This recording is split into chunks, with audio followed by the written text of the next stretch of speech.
Well, here we are again. The Duramax decided to spring a leak in my fuel return lines.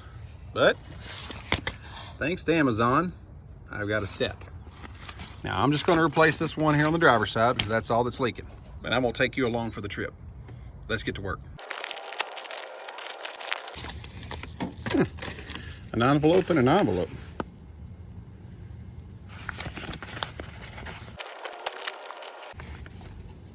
There's one, and there's two. Any bonuses in there? Nope. Now it's very difficult to see what you're doing if you just stare at it like this. So I'm gonna attempt to move a few things out of the way to get to these return lines, but specifically I'm gonna show you where they are if you're looking at the top of your engine, okay? So here's your coolant hose, and if you look straight down past your coolant hose, there's your first one right there, and there's a clip. And then, very difficult to see, but your second one, see the end of the line right there? And the top of the injector is right, well, I'll have to get you a better angle, but top of the injector is right there. And then your third one, right there, see that? And your last one, back here at the back, right down there. Get the camera to adjust. There it is. And you can see it's caked up with dirt because it's just dripping diesel fuel like crazy. So let me get some of this junk out of the way so you can see what we're doing.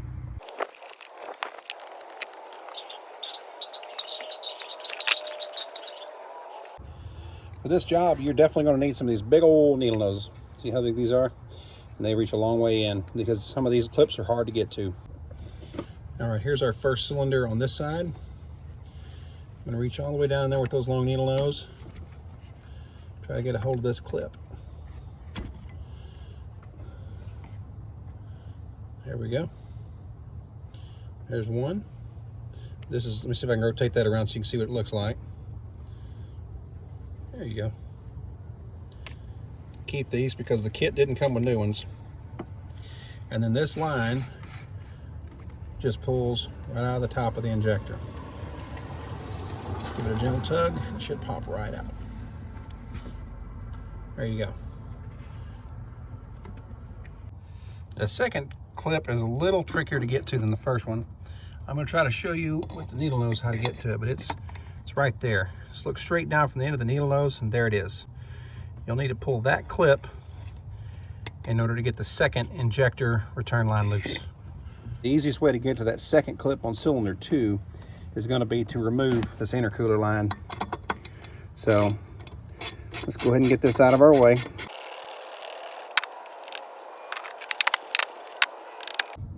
Once we got that intercooler line loose, the easiest way to get to it is to snake your long needle nose in behind like this. And I'll try to get the camera to stay on point while I pull the clip.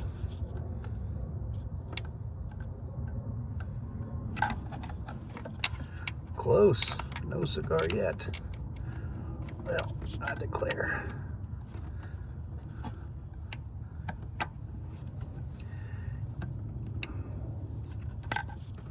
Not gonna come easy, folks.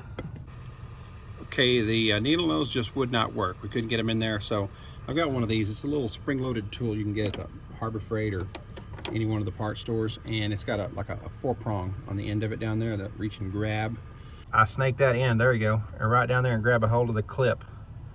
So let's see if I give that a gentle tug, if that'll pull that clip out. Nah, just wants to come off. All right, round 3. Okay, so I had to put some hurt on the end of this tool and pull simultaneously while withdrawing the plunger, but I was able to get it out.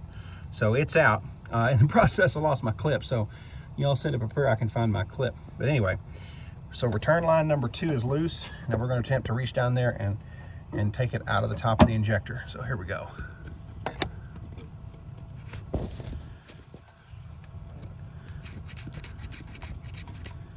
Okay, oh, that line just broke off, you see that? So that's probably the reason I had such a bad diesel leak, is right there. Okay, so yeah, I'm gonna work on this and see if I can get this out of here. If the claw tool worked once, we're gonna try the claw tool again. Let's see if we can grab a hold of the top of that, pull it out.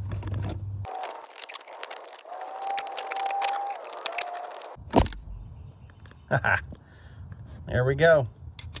Claw tool strikes again.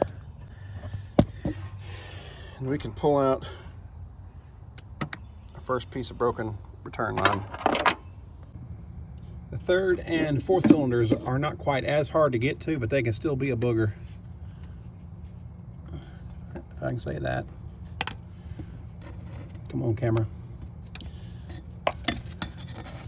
Don't feel me now. All right. Try to do this without losing a clip again.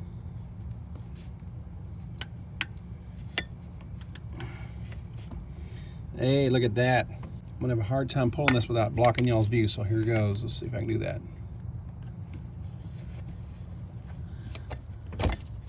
There we go. Oh, that just fell apart. Did y'all see that? Sucker just fell. All right, last but certainly not least is cylinder 4.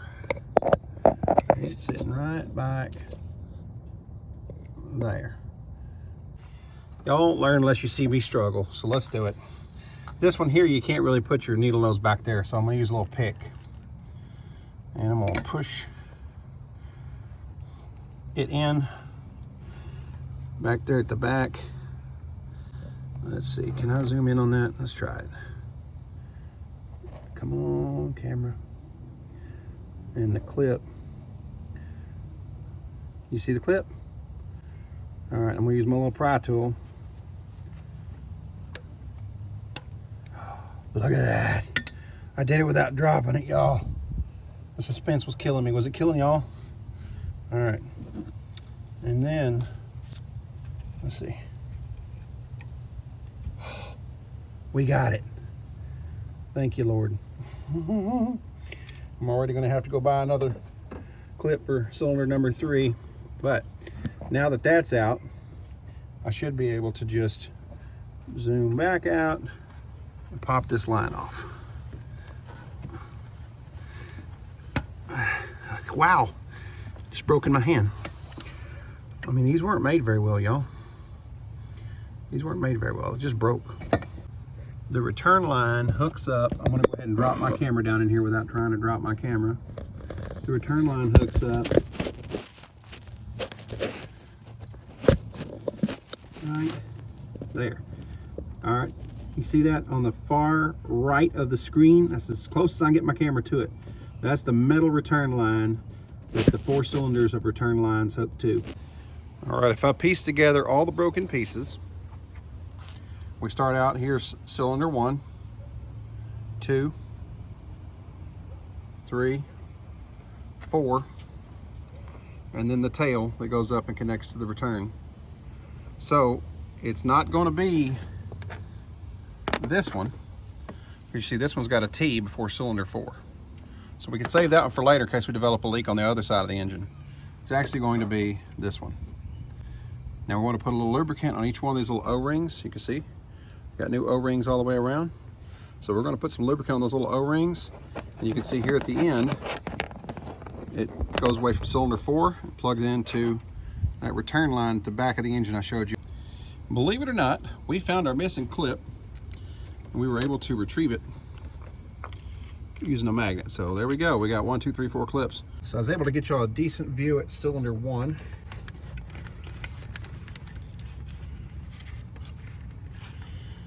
All right.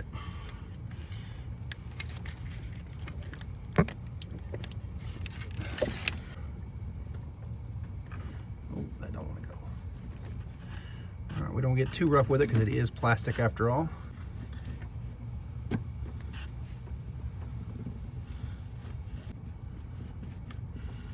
There we go. Much better. All right, now that that's in, let's try installing one of these clips.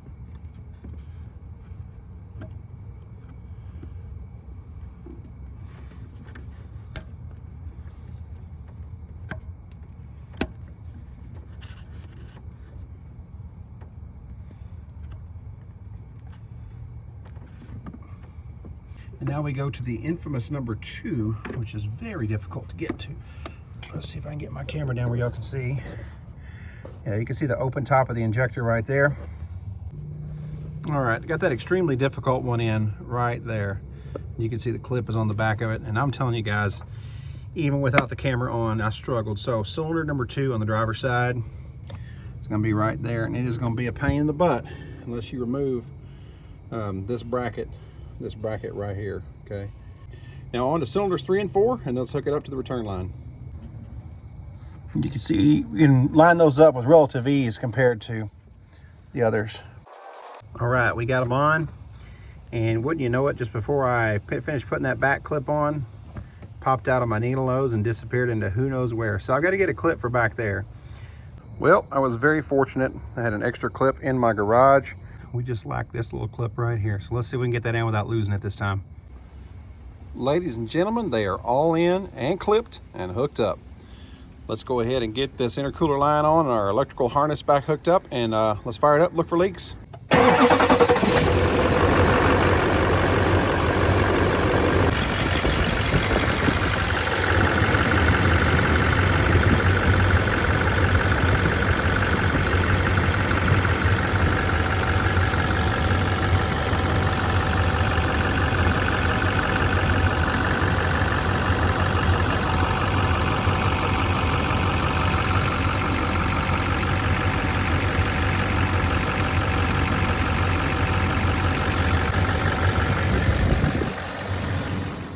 All right, YouTube, it is fixed. We have no leaks. Now, the good and the bad. The kit that I showed you at the beginning of this video, I did buy off of Amazon. It was one of the cheaper kits. It was a $40 kit. That being said, when I got to the end of the line, all the way back there at the firewall, the last piece that goes between the last injector and the return metal line was too short. So I had to tear apart the second set of return lines for the driver's side or passenger side, and I had to use a piece of line out of there to make it fit. So what's my advice? Well, if you've just got one side to replace, it's a $40 fix, it's pretty darn cheap, they don't leak. The ugly is that if you have leaks on both sides, I would definitely recommend go ahead and get the GM genuine part.